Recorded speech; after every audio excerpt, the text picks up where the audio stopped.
You know what? Unleashed story is better.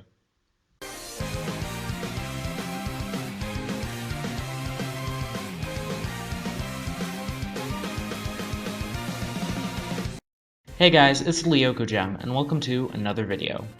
Looks like everything over the past few months have led up to this and my next video, and I for one am more than excited for what's about to go down.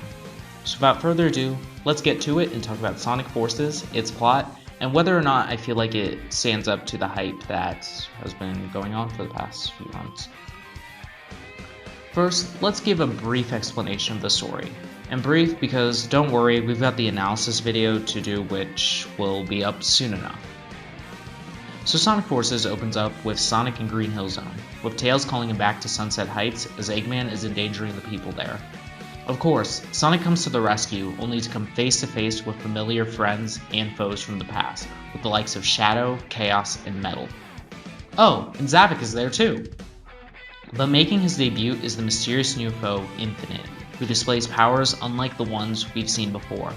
Sonic is defeated by the villains, and with that, Eggman and co. take him away to torture him for 6 months, as Eggman takes over the entire world.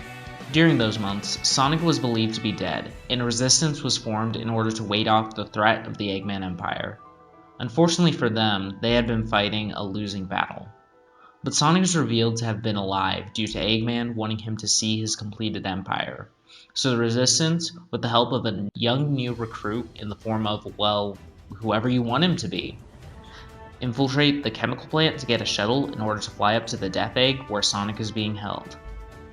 Meanwhile, Tails, lost and alone without Sonic, has lost touch with reality, trying to fix the obsolete Omega, only to run into chaos, but is saved when Classic Sonic appears out of the portal that appeared at the end of Sonic Mania.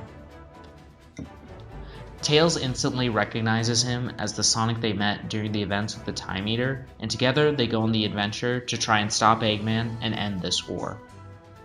The Resistance, on the other hand, don't get very far in their attempts to save Sonic, aside from the Rookie who slips away from all the fighting.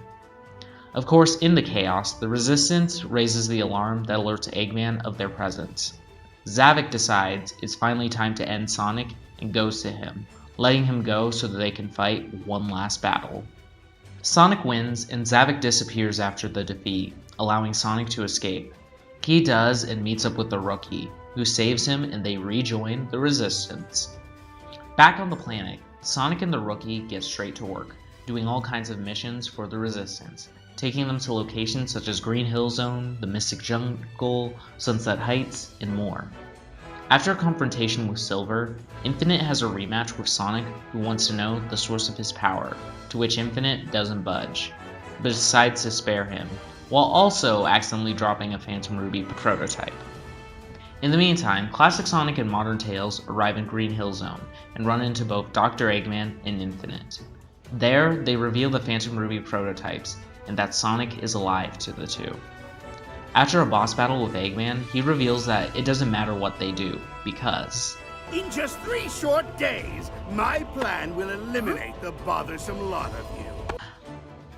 Together, Classic Sonic and Modern Tails go to find Sonic in the Mystic Jungle, as Classic Sonic runs through Casino Forest. Meanwhile, the custom character exits Aqua Road and comes across the Phantom Ruby prototype that Infinite had dropped during the fight with Silver, and in turn meets with Classic Sonic and Tails.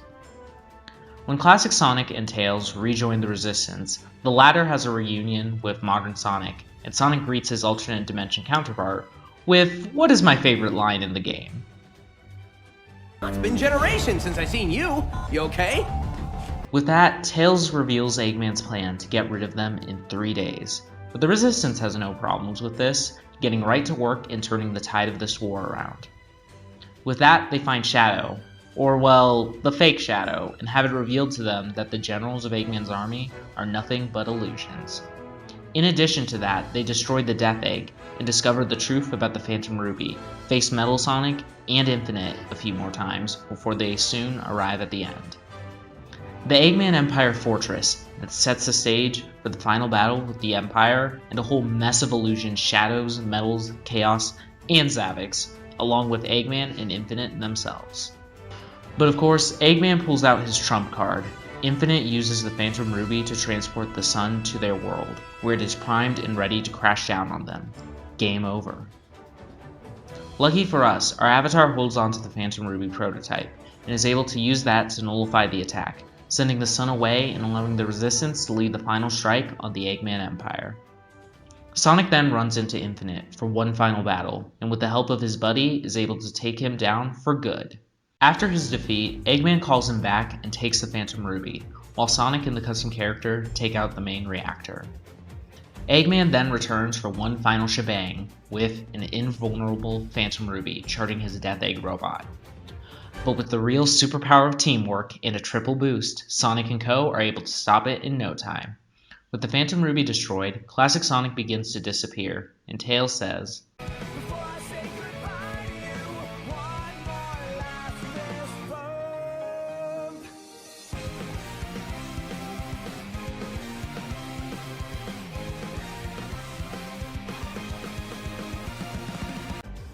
and with that, Sonic has a speech about restoring their world, and we roll credits.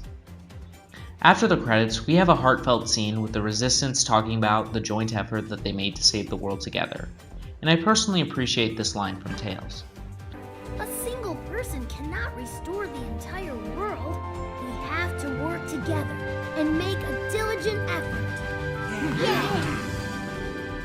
True dat, Tails. True dat. With that, the rookie leaves and has one more chat with Sonic, him being a mentor and a real buddy to the Avatar, before he leaves and goes off to have what I'm sure will be a huge panic attack as it finally dawns on him that, holy crap, I was tortured for 6 months. Before that, we get a final shot of the Avatar, and with that, the game ends. Sonic Forces! So with all of that being said, how does Sonic Forces stand as a narrative? Does it hold up to all the hype surrounding the game? First, let's start by getting the bad things out of the way. Let's start with the characterization of Sonic, which is both a pro and a con for this game. While I really do like the way Sonic is characterized, he's all about freedom, supporting others, smiles, and has a good time throughout the game. That's a good thing, but my issue is that Sonic was tortured and imprisoned by Eggman for 6 months, and that's something you don't just brush off. Sonic's cracking jokes and is having fun, and while that's exactly what I want out of Sonic's character for the most part, I feel we should have seen Sonic maybe have self-doubt, anger, fear, or resentment towards his previous captors because of what happened. However, this is slightly acknowledged when Infinite says, "You reek of fear." And I suppose that is true. At times, it does make it look like a front to make everybody feel better. But the thing of it is that it doesn't always feel like a front, but just Sonic being Sonic. Now, Sonic isn't the type to let things get to him. He keeps moving forward, but the thing of it is that that's not something you just brush off. Even when he makes his escape, I'm conflicted because I love the line itself and its delivery, but... Yes, they found out I escaped. Oh well, time to kiss this yawn fest goodbye. And I'm sitting here like, okay, that's pretty nonchalant for a guy who just got away from torture in space for 6 months. Cool. Sonic as a character is conflicting, because on the one hand, he feels exactly like he needs to. But on the other hand, dude, it's been 6 months. Speaking of characters, I still have minor issues with Tails. Now, a lot of the times he feels like himself, but the fact that he's just straight up cowardly in the beginning just isn't good. Tails only rejoins the fight when Sonic is alive. And I get it, the kid was probably traumatized after watching Sonic get destroyed by 5 of the most dangerous people in the world. And Zavik. But still, where's the kid who thought Sonic died and faced Eggman anyway in Adventure 2, despite his heartbreak? Tails is falling victim to a lot of his recent characterization, and I'm hoping after Forces he becomes a little braver. Continuing on the trend of characters, let's talk about Infinite, or rather, his character. He's a good character. He gives off a vibe that can make your little OC and even a supersonic hedgehog quiver in their boots. I don't have an issue with the character that Infinite let off, but rather the fact that there was a lot to be desired with him. Now as I write this, Episode Shadow hasn't been released, but regardless, we've learned so very little about Infinite that it's kinda underwhelming. I mean, Infinite is a character that has had his identity be a big thing throughout the game's promotion. I mean, the mask, the fact that Sega stated that Infinite used to be an animal character who was good, Heck, his theme song even. The fact that Infinite was just there throughout, he was a good villain, and definitely intimidating, but the fact that we didn't boost that mask right off his face is disappointing. Even if we learn more about who Infinite is, the fact of the matter is that this is a thing you need to do in the main story. Having such an important aspect of the plot not be explored in that way is not good. Another issue with Infinite is the way that things ended for him. I mean, it was a little overwhelming for Infinite to just be called away like that. Like, I almost feel bad for him. But to think that in the end, that Infinite is technically defeated by Eggman, while they were still working together, is kinda really bad. I want more out of Infinite, and while I doubt it, I hope we see him again. Maybe that's a theory for another day. Other than that, I have an issue that we saw a lot of the effects on the environments that Eggman's forces have brought on the world, and that's great. But what about the people? I mean, the only instances we really see of anyone outside the Resistance being affected is in the very beginning when Sonic saves Tails, and we catch a glimpse of the prisoners in the Zavok boss battle, which I guess the Resistance forgot about because...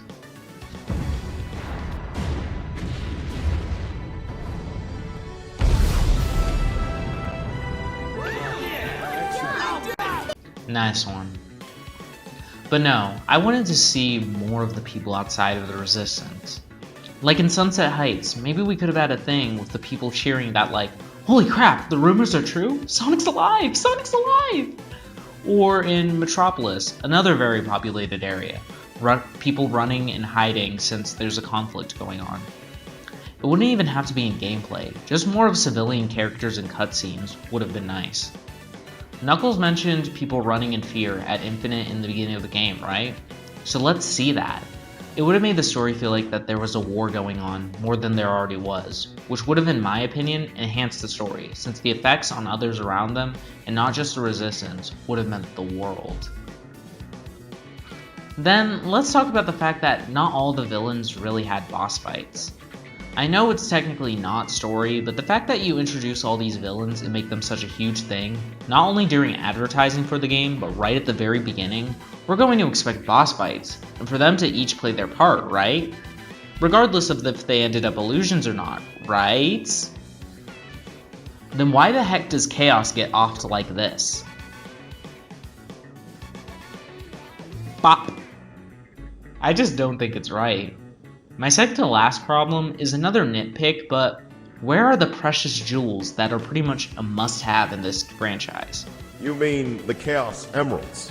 Yeah, those. Like seriously, it's a 25th anniversary game, Sega, and the premise of this game demands a supersonic finale, so what the heck? Now, I'm being a tad unfair. You could argue that the Chaos Emeralds would clutter the narrative. Heck, that's the same reason I said that you shouldn't have the rest of the Deadly Six, or any other villains in this game. Mania had a supersonic finale, so what about Forces? Come on, Sonic Team! But I think my biggest issue with Forces is the fact that the important relationships in this game, that being Sonic and our Avatar, and Classic Sonic and Tails, aren't all that developed. And hold on, I know what you're thinking. Yes, the end of the story showed real teamwork between Sonic and the custom character, leading up to them parting ways at the end. And for Classic Sonic, they had that one more last fist bump, and I get that. The way their relationships ended were great, but the way they were developed over the course of the story, particularly in the beginning, not so much. Let's start off with Classic Sonic and Modern Tails, since they seem to be worse. Okay, Tails is depressed because he thinks Sonic is dead, right? That's cool. Then Classic Sonic appears and fills that void in his life, right? Okay. But the problem is, show that. Okay, I gotta be fair. It's very hard to give development to Classic Sonic in a modern game where most of the character interaction is over the comms. You're gonna need cutscenes for that. Classic Sonic and Tails hardly develop a real relationship throughout the game, and it's only in the end, where they fist bump, that Tails actually looks like he cares about Classic Sonic that much. Like, it's a Sonic game, and I want more of that bonding between the two in Sonic's absence, and we just didn't get much of that. The ending between them is still sweet, but it doesn't mean as much as if we simply had a scene showing the relationship between them. Like, I don't know. Classic Sonic and Modern Tails sharing a victory or something? Just a scene of modern Tails at least being buddies with classic Sonic somehow. The two of them are so focused on moving their plot along that them growing together as characters is pushed to the sidelines, making the end scene between them lose a bit of impact that it should have had. As for modern Sonic and the Avatar, it's not nearly as bad, but still a bit. It feels as though after one fist bump, it's just Sonic is my best friend now. Like the bond between them doesn't feel as properly developed. And I know that Sonic's an easygoing guy, but what reason does a custom character need to care about Sonic as other than a hero? The scene where they imagine Sonic mentoring them to stand against Infinite really only works because Sonic is a world-renowned hero. Like, what would my hero, Sonic, do? Not, what would my friend, Sonic, tell me? I feel that if we had a little more interaction between the two in the beginning, it would work better. But as it stands, before the fist bump after defeating Metal, it seems like the relationship between the two characters takes a huge step from, we're just doing a few missions together, to, we're best pals. It feels like Sonic likes us, sure, but we're not really advancing until there. And that would all be said and good. And while the development from being just friends to good friends in the end is great, it goes pretty quick because it's like halfway through the game. I feel like how much they talk about the bonds of friendship and all of that, they should have done a better job at developing that relationship in the beginning. Maybe they should have had a few more earlier tag team levels to make it work. But no, with all of the bad, I must admit, there's some good things with Forces, and there's a lot of good. For one, the characterization for everybody is great. Despite my gripes about both Sonic's, Tails, and the Avatar, they do a great job of characterizing them. Sonic feels exactly as he should be, not letting things get to him, having fun, and pushing on through until the battle's won. He inspires hope and friendship in everyone with him, and makes sure to keep the bad guys wanting more. And Amy. Amy always wants more. Amy? Tails is Tails, and he interacts with the others well. He's a lot of fun. True that. As for the custom character, their development is great. The relationship with Sonic, not so much. But they went from running in fear of Infinite, to shakily facing him, to, well, this.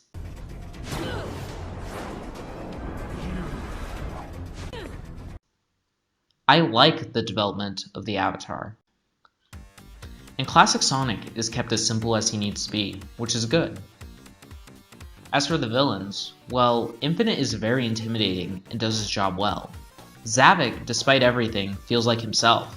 And Eggman? Honestly, I love the way Eggman is characterized in Forces, and I'm happy to see that they've done well with him. Mike Pollock, as always, killed it as Eggman. But the supporting cast was also a joy. Knuckles, Amy, Shadow, Omega, Silver, Chaotix, Cubot, Orbot, everybody involved with Forces was really well characterized, fit their role, and felt as though they had actually contributed to the story in ways you felt they were supposed to. Whether it be the leader of the Resistance, the spy who revealed Eggman's plot, or a wisecracking robot, they all worked really well and were a joy to watch interact with one another. In fact, speaking of, the character interactions in Forces are really well done. I love these characters and love the way they interact with each other, with my particular favorite interactions being Eggman and Tails, Sonic and Infinite, Vector and the Avatar. Well, I know it's not everybody's favorite, but I enjoyed Zavik and Sonic interaction. Other things that are well done is how well woven the plot is. Now, I know what I said before, that I thought the plot was a little jumpy in the beginning, but after having watched the footage a few times, it feels a lot more cohesive than I thought, and I was wrong about that. Everything flows more naturally, and I'm always learning new things about the game. Pacing in the beginning is still an issue though, but that sorts itself out pretty quick. Furthermore, while I'm not quite impressed with the whole Ruby Illusions thing, I'm not gonna lie, but they handled it very well. And for that, I'm gonna have to give a little love to the and Zavik scene in Forces. While he didn't get fleshed out in the way I would have liked, his scene and boss fight felt very much like the real Zavik, and honestly, it had me second guessing the whole illusions thing, even with the whole disappearing act. Zavik felt very real there, so they managed to at least make the illusions thing believable. But I think the one other thing I've got to praise Force's story for is the tone.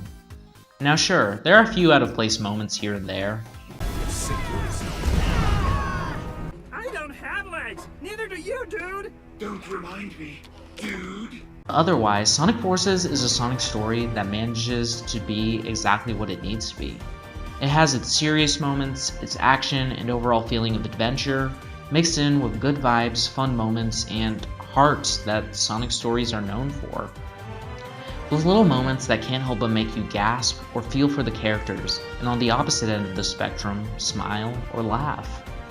Sonic Forces, while not the best Sonic story ever, like I was hoping it would be, is a powerful step in the right direction.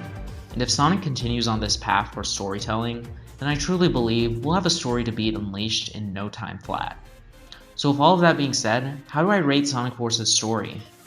Well, like I said, it doesn't touch Unleashed for me, and as of right now, no Sonic story will. However, I enjoyed this, and will give Forces' story a 6.75 out of 10.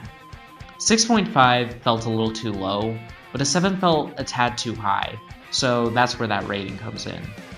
But I do enjoy Sonic Forces and think that it's a good story. Sega really hit it right with this one, and I can't wait to see what they have in store for the future. That'll do for this video though. I hope you all enjoyed the review of Sonic Forces' story. A big thank you to Turbo Elaine for the gameplay footage. The cutscenes were from a stream by a Twitch user known as Before I'm Banned. Both of them will be linked in the description below. But yeah, let me know in the comments below what you think of this video, and be sure to like, subscribe, and follow my social media on Tumblr, Twitter, and Discord, all linked below. Be sure to look out for my story analysis, which will be up, well, sooner or later. And thanks so much for watching. With all of that being said, this has been the Lyoko Gem, a Warpin' out.